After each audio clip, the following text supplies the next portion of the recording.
Good morning, good afternoon, good evening, and welcome. I am the posh guy who likes wrestling, and welcome to episode 3 of my weekly WWE reviews. It's the week of the Royal Rumble. I love the Royal Rumble. I mean, you know, it's not cool even at the best of times to profess that you like wrestling, but during this month, the first month of the year, I really like wrestling. Monday Night Raw! And we start with a promo, but this time it's a promo from Martin Luther King, who talks about this dream that he had. I think it's part of some sort of video package advertising a feud, potentially.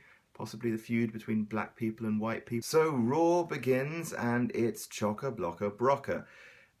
That's right, the Honourable Mr. Lesnar and his sidekick Mr. Tumnus walk down to the ring, and Lesnar's esteemed little monkey, he's not happy at all. No, because he's got his head kicked in last week, didn't he? Yes, he did. Paul starts to speak, but then Brock grabs the mics off him and he says, "Come on out here, boy, I'm ready to start fighting here, baby." That's what he sounds like. Normally Brock's he's got a really reedy voice. He's got like a thin, slightly higher register voice, which sort of belies the fact that he looks like two trucks. But it was fine. This one was good. You know, I mean, a slight over-reliance on the word baby. Perhaps he was hungry. Brock asks Triple H, "Are you here to make this right, or are you here to fight?" And the crowd is really, kind of hyping up. This is how you start a Raw. Start with an angry man wanting to beat up another man. It's good. Out comes Steph, the Big Show, and Kane, and then Seth Rollins' gigantic head appears on the Titantron like the Wizard of Oz, only a slightly more annoying Wizard of Oz, who kicks people in the head. Rollins starts mocking Brock. Heyman responds, "Quiet, son, the grown-ups are talking." Gets a few laughs at, "This is great, this is a great promo." Oh, here comes John Cena. Cena comes out to say that everything the Authority does is fire him up and blah blah blah, and I love this business and you better put on your armbands, and as long as I have breath in my body, I'm going to climb the mountain, and when I get there the universe will say the champ is here. Before he goes, Cena describes Triple H and Steph as ash, two big pits of ash. One could almost call them the world's biggest ash holes. Ba-dum-dum. Tish. Steph cuts him off before he goes, calls him a liar, saying he's responsible for the being fired. What happened to this promo? What happened to this segment? This was really good. Like, there was electricity, but then Cena came out and did his, flag waving. The Authority said, "Oh, John, you're not the man that everyone thinks you are." It's just the same thing. And all the while they're doing this, I assume Seth Rollins is just on the Titantron going,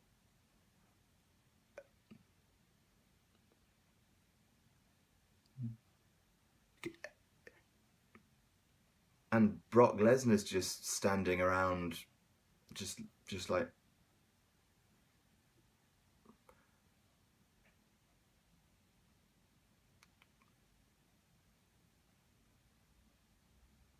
so a deal is made. If John Cena wins his match tonight, the Authority will hire back Dolph Ziggler, Ryback, and Eric Rowan. And also, if John Cena loses, he will give up his WWE title shot. There you go, he just made the match predictable. But hey, Ziggler and Ryback and Rowan are coming back after 2 weeks away. That's pretty dramatic. I can't complain. Dolph Ziggler deserves to have a Royal Rumble showing. I'm fine.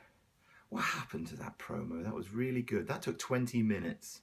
20 minutes to say. It felt like two promos that were stapled together. One was really good and had loads of energy, and it was about wronged people with drama and conflict, and the other one was just a load of people saying lines.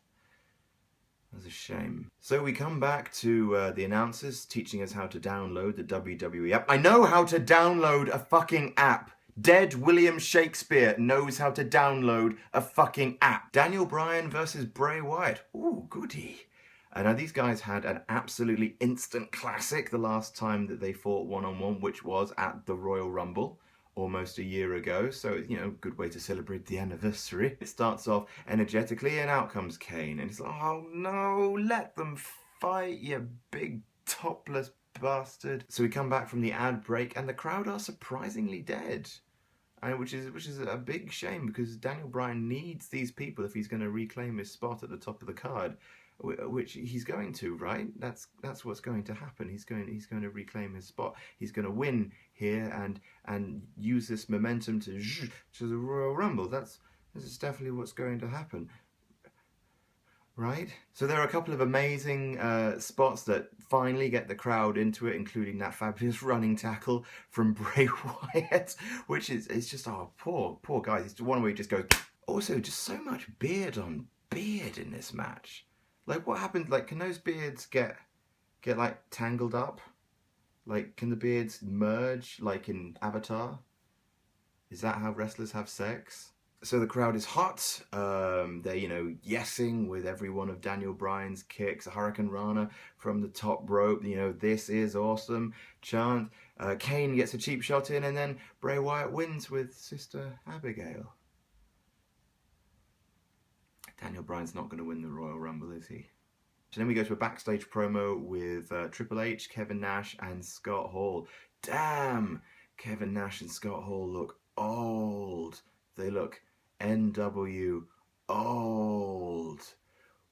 Boo! X-Pac shows up, gets a pop. It's nice to see that X-Pac heat is no more. And, oh no, wait, it's Damien Mizdow! Brilliant! Miz turns up, admonishes his stunt double, then throws up the horns and is profoundly rinsed for it. At which point Nash turns to Triple H and says, "What kind of show are you running here, man?" And Triple H says, "I'm so ashamed." That's a slice of real life right there. Nash asked him a real question, and Triple H gave him a real answer. And now, at a combined weight of all the years that have ever been, it's the WWE Legends panel featuring Hulk Hogan, Ric Flair, and HBK Shawn Michaels. Three of the greatest, to be fair, Royal Rumble performers of all time. All you need is Stone Cold Steve Austin. And then the big question, who's going to win the 2015 Royal Rumble? HBK picks Bray Wyatt. Hulk Hogan picks Daniel Bryan. And Ric Flair picks a man who walks on the wild side, Dean Ambrose. No mention of Roman Reigns. Interesting. Well, it's the Big Show. He comes out and he says, "I don't..." on the Big Show, "I'm a giant. I don't see no..." Fuck it. I don't see no legends. And he proceeds to punch Ric Flair's head off. That's not very nice. And I'm really amazed that Ric Flair can still be insured for those kind of shenanigans. Out comes Roman Reigns. It's all becoming clear now. He clotheslines the Big Show over the top rope, checks that Ric Flair is okay, and is left looking incredibly powerful, rolling into the Royal Rumble. Okay. No, Daniel Bryan's not going to win the Royal Rumble then. So there's a backstage promo with Renee Young and John Cena, and the WWE app vote is released, and it's yes. The WWE Universe do want John Cena to risk his title shot, 85% to 15%. Renee Young asks John Cena, "Is this a sign that the WWE Universe is turning its back on you? Where did that storyline come from?" And John Cena says, "No, because I go out there every week, and, you know, the WWE Universe and their hearts filled with blood, and I'm the champ. I lace my boots, I put on my armbands, and every single day, Little side note, we've been over an hour and a bit into Raw, and there's only been one match. I'm just saying, it's a wrestling show.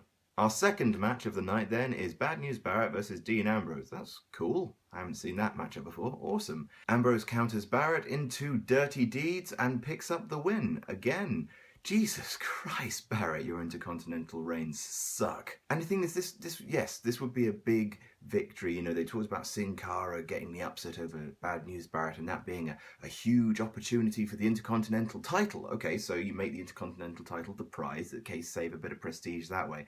But the announcers weren't talking about the intercontinental title. No one cares. All they care about is Dean Ambrose won a big match and now he's on to the Royal Rumble.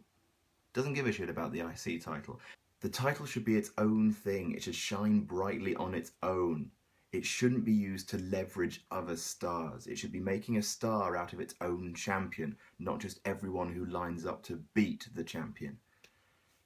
Still, it is objectively nice to see Dean Ambrose get a major win on Monday Night Raw, so I'm a hypocrite, basically. Kofi Kingston and Big E versus Cesaro and Tyson Kidd. This is just a mess, alright? It's really obvious that WWE has no idea what to do with any of these men. So, like the Usos and Mizdow, they're just popping them into like a little pot and just go, what combination this week? Oh, okay. So it's a tiny little match, only room for like 1 or 2 big tag team moves. They're all athletically impressive. Everyone on all of these teams is athletically impressive, but they're giving them nothing, okay? These guys are just going to have to get over on athleticism alone and just, you know, hope that no one cares about them not having a character. But ask Cesaro and ask Kofi Kingston, that doesn't last for very long. Out come the NW Old. I can't have made that joke up. That feels like it's been done before. Either way, finale. Out comes the Ascension. Good. These guys should be taking it to actual legends, not just talking about it. Okay, let's see what happens here. Is the Ascension going to attack the NWO maybe? No. Okay, didn't see that coming. JBL rips open his shirt to reveal an APA shirt, and out comes Ron Simmons. That's legitimately awesome, everybody. Okay, so great. Are the APA and the Ascension going to have a match? Are the APA going to put over the Ascension maybe in a hard-fought contest? And then, you know, maybe JBL might respect the Ascension a little bit. Maybe that will happen. No, out come the New Age Outlaws. Okay, is there going to be some sort of triple threat tag team? No, they're just going to kick the shit out of the Ascension. There we go. Oh my, they are ruining those men. Oh no. Okay, I'm conflicted because it is awesome to see JBL warm up his clotheslining arm and then take somebody's head off. That's wonderful, sure, but the whole point of the Ascension on NXT was that they were scary and unbeaten and dominant. They didn't make grandiose, you know, threats. They just came out and demolished people. But now they're a joke. They're the whipping boys, the people that are being pushed around by the old men. I mean, is that it? Have the WWE just given up on the Ascension? Maybe. And now a promo from The Authority featuring a drummer whom they bully about not being able to do a proper drum roll. I take it someone in WWE Creative has seen Whiplash then. They announced that John Cena's match tonight is going to be against Big Show, Kane and Seth Rollins. Why was the drummer there? Paige and Natalya versus Summer Rae and Alicia Fox. Right, okay.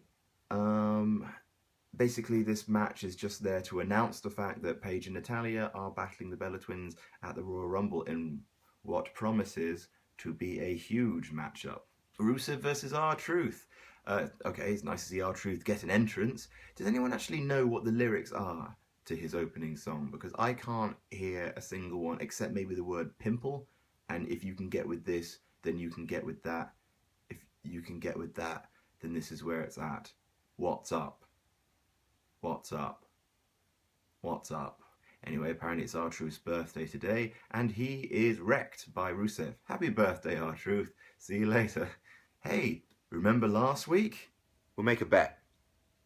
If Miz and Mizdow don't fight the Usos next Raw, I will do 5 shots of vodka. If they do, however, everyone else in the world has to do 5 shots of vodka. It's Jey Uso versus The Miz. Line them up. Why are they fighting? Why are they fighting? security. Again, Mizdow doing the same shtick. I'm really bored. I couldn't even remember who won. Probably The Miz, maybe the Usos. Give a shit. And the main event, it's John Cena versus Big Show, Kane, and Seth Rollins. Now, normally, I'm not a big fan of John Cena's whole, get beaten down, keep, kicking out at 2.5 by his arm going. But Ziggler deserves a spot in the Rumble. Let's go Cena. So of course there's the standard interference from J&J Security. They demolish John Cena. There's spears from the Big Show, a chokeslam from Kane. Rollins is all over him like a scrappy dog. Rollins is scrappy too. Of course he is. And then, just when it seems that all hope is lost, out comes Sting. Sting's WWE Raw debut. That's a fucking huge deal. He just stands there and points. That's what he does. He points at the Authority, and then John Cena gets a roll up for the win. Hey! So Cena wins, escapes through the crowd, hugs the shit out of a child in the crowd, and Triple H gets up on a table and starts screaming about Sting. Okay, wow, okay, they're pretty much selling a match now. It's going to be WrestleMania, Triple H versus Sting. That's great. That makes a lot more sense than Sting versus The Undertaker, because those guys are both well into their 50s. But that's not all, folks, because out comes Brock Lesnar, who beats up on Rollins, F5's Kane, then F5's the fucking Big Show. That's how you end a Raw. That's a proper Raw go-home pay-per-view Raw right there. That's awesome. Okay, Brock Lesnar looks like a monster. He's got some, but not all, of his momentum back from SummerSlam. He looks like a beast. John Cena, comes out on top. Rollins is a sniveling little coward. Sting fucking appeared, all in the last kind of 20 minutes. That was a good way to end Raw. Just a shame that most of it, there was some good hype towards the Royal Rumble, but a lot of it was just fucking nothing. Like, seriously, for a wrestling show, it's so light on actual proper wrestling matches. Plus, it's always nice to see legends, even if they're old.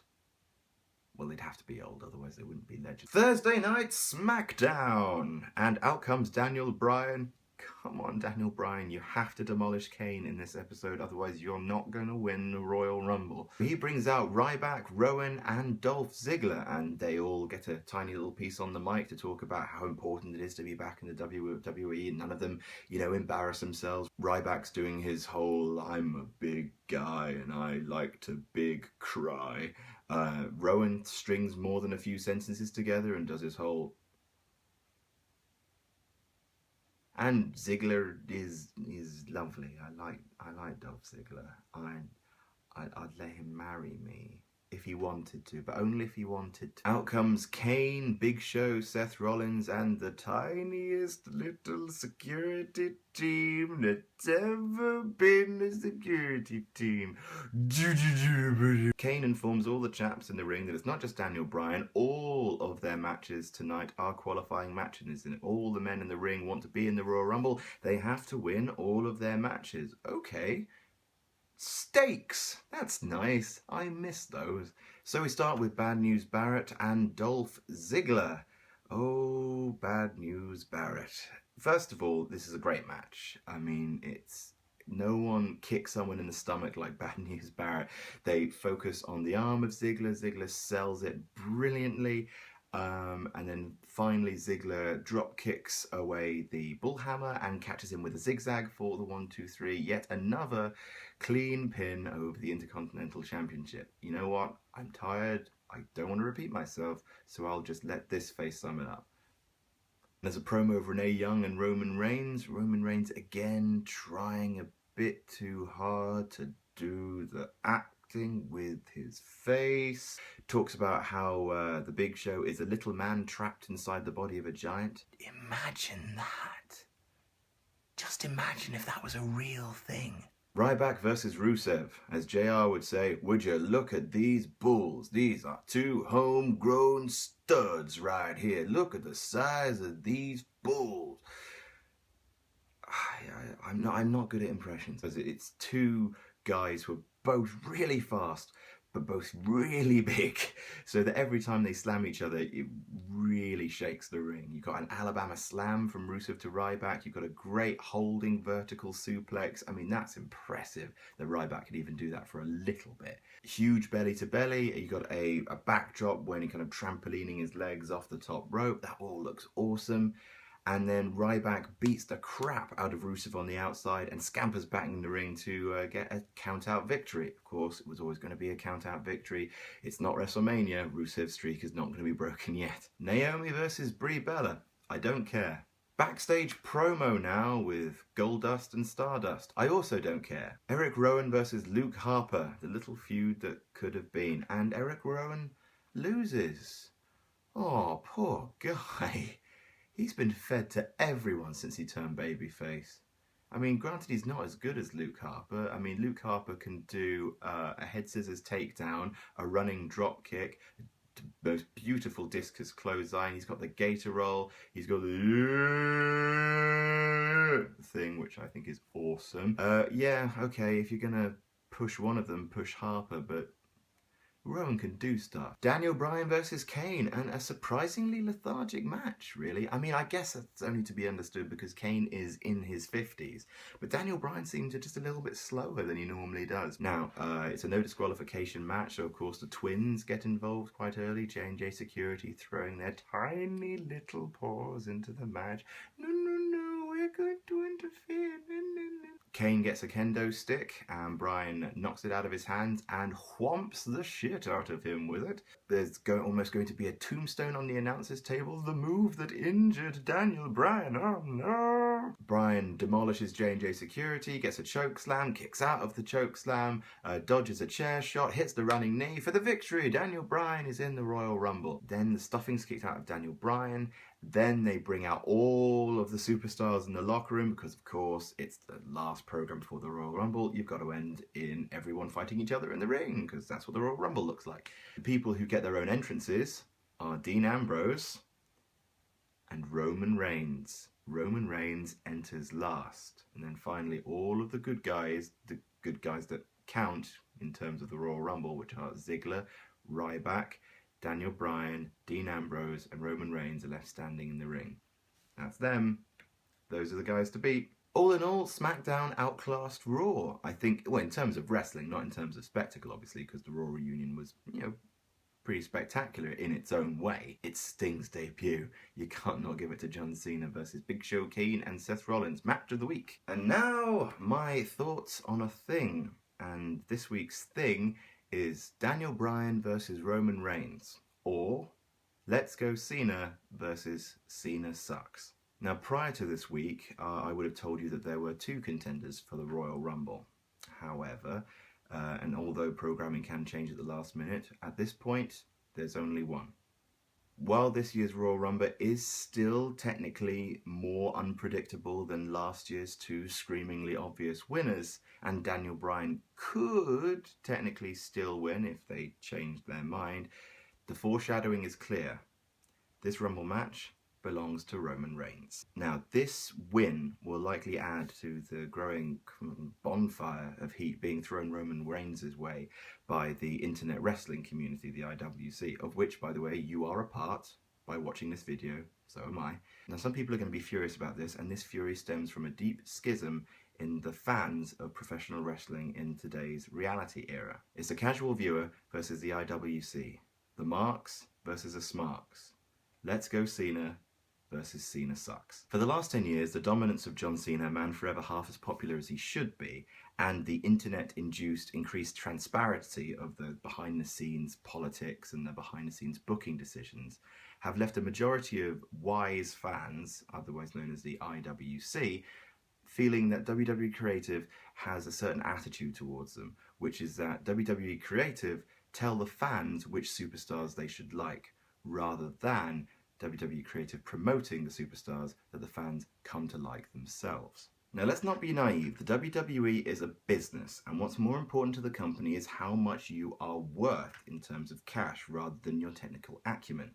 To the WWE, what's more important is how much you sell rather than how well you sell. Now, John Cena's hustle, loyalty, and respect character sells well to children and families, sells extremely well to children and families, which is why his position on the top and his good guy character has been maintained over the years. That's what everyone knows. And this has helped to deepen the resentment between the marks, which are, the normal paying public, and the smart marks, the smarks, the internet wrestling community, the hardcore wrestling fans, whichever of these terms you want to use. Lots of the IWC, by which I mean, slightly older men, let's be honest, look back with often rose-tinted nostalgia glasses to the age of boobs and beer and blood, which was the Attitude Era, and to a lesser extent, the Ruthless Aggression Era. Now, the WWE went PG in 2008. A lot of hardcore fans saw this as WWE turning its back on them and embracing a kids market. And to be fair, what do the kids know? The kids don't know anything about the wrestling. So it felt like a slap in the face to the IWC. The WWE saying, well, thanks for all your years of loyalty. Thanks for getting us through the, the Monday Night Wars there. But we're just going to look to the kiddie dollar now. Hey, here are some bunnies. Basically what I'm trying to say is now anything childish is the enemy. And who's the king of the kids? Huggin' John Cena. Now this feels a bit like a tangent. Where does this come into the whole Roman Reigns versus Daniel Bryan angle? Well, look at Roman Reigns. Roman Reigns started off as a quiet, deadly badass. He was basically the hench assassin of the Shield, and that's what got him over in the first place. He was silent. He was broody and quiet right up until the point that he was screaming like a banshee and spearing the living bullshit out of you. Now he's being pushed as a solo star. Now he's being pushed as the heir apparent to John Cena. And now he's making cartoonish reference to suffering succotash, people having donkey dung for brains. He's winking at the camera, he's rolling his eyes, he's pretending to be Superman in a promo. He's going childish to appeal to the broad fan base, and everyone's turning on him. Does this mean that Roman Reigns is bad? No, it just means that the WWE, again, are telling us how to think. They are telling us, well, the only way you can support this guy as a babyface is if he fits the babyface role that we know only. A goofy, wisecracking, kiddie appealing sort of badass like John Cena. Well, normally this would be fine. Normally this would just be a case of bad booking and, eventually the character will sort itself out. But everyone's turning against Roman Reigns immediately, and they're doing it with such poison. Go to the message boards, see what people think about Roman Reigns. It ain't pretty. Hey, if this show starts getting views, read the comments. It won't be pretty. And why is that? Why do people suddenly hate Roman Reigns? Rather than not like him, they hate him. And why are they championing taller than a god, a man who has had his WrestleMania moment, who is suffering from a debilitating neck injury, one that will very likely, if we're to learn from Edge or Stone Cold Steve Austin, one that will very likely put a harsh time limit on his time at the top of the card. Why are people championing Daniel Bryan and demonizing Roman Reigns? Well, because the hardcore fans, the internet wrestling community, the smarks, they got a few wins. The pipe bomb and subsequent Summer of Punk of 2011 showed that leaner, more technically and verbally proficient superstars, those small guys who are really, really good, those Ring of Honor internet darlings, could grab the top of the card, grab the title by just sheer force of headline producing power. CM Punk forced them to look at him. Now his match against John Cena for Money in the Bank 2011, first of all, go and watch it because that match is a fucking classic. And the victory of the villain, CM Punk, it was ingeniously packaged not just as a victory over Cena, but as a victory over Vince McMahon, over WWE Creative, over the C Nation itself, and anyone backstage who thought that, well, John Cena is and only is what a main eventer can look like. And CM Punk went on to have a historic title reign of 434 days. And even though Punk wasn't always in the spotlight, it looked like the landscape of the WWE had, in some small way, but a fundamental way, changed to the people who are best at wrestling get to be at the top of the card. Surely, because of this, Punk was headed for his WrestleMania main event. Then, at the Royal Rumble, Punk dropped the title to The Rock, a part-time returning movie star. That's when everyone got worried. Because WWE was saying, hey kids, it's The Rock. Remember him? You don't need that silly little guy being the champion anymore. Don't worry, we've got a big guy back as the champion. A big famous guy. Look at his shoulders. He's off to fight John Cena in the main event. That's what you like. That's what good wrestling looks like. Their match at WrestleMania 29 stunk the joint out. Then later that year, Daniel Bryan got white hot around SummerSlam. And WWE, to their credit, turned the whole backstage trying to keep smaller guys down thing into an actual angle on TV. They called Daniel Bryan too small, too ugly, a B-plus player, not a good enough athlete to be at the top of the card. They were suddenly verbalizing all of the worries that the internet wrestling community had about their favourite stars being kept down by some sort of hierarchical pecking order of shoulders. But this excited the fans, because for once the WWE was actually owning up and turning the spotlight on the fact that, yeah, sometimes the smaller guys are the better guys. Daniel Bryan won at SummerSlam, won clean over John Cena, which is a huge statement. And then shenanigans ensued. But the angle was real. That's what made it so good. It was Daniel Bryan versus The Authority. Daniel Bryan versus Cena the Entertainer. Daniel Bryan the wrestler versus all of these factors. And it tapped right in to that essential dichotomy at the heart of, the WWE universe.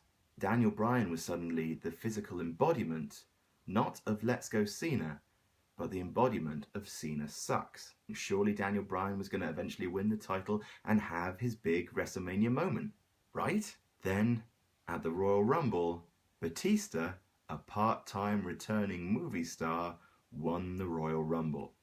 But this time, the fans said, fuck that bullshit. The Philadelphia fans turned on the joint. The fans started booing and booing and booing. It got so bad that after the show was off the air, Batista flipped off the crowd, and he was supposed to be the huge returning babyface hero. The boos continued. They had to turn Batista heel because otherwise it would be insane. You can't just edit out those boos. Finally, they had to force Daniel Bryan back into the main event. He wrestled 2 matches, had the night of his fucking life, and yeah, the IWC won. They got to dictate policy. That's power in some way. And that's why the fans are starting to feel a little bit more like, well, if we don't like something, we're not going to like it immediately and louder than you can possibly imagine. And we're now down to where all the decisions happen, where the IWC are constantly disappointed by WWE Creative. It's in Philadelphia, and it's the Royal Rumble again. So we're faced with this decision.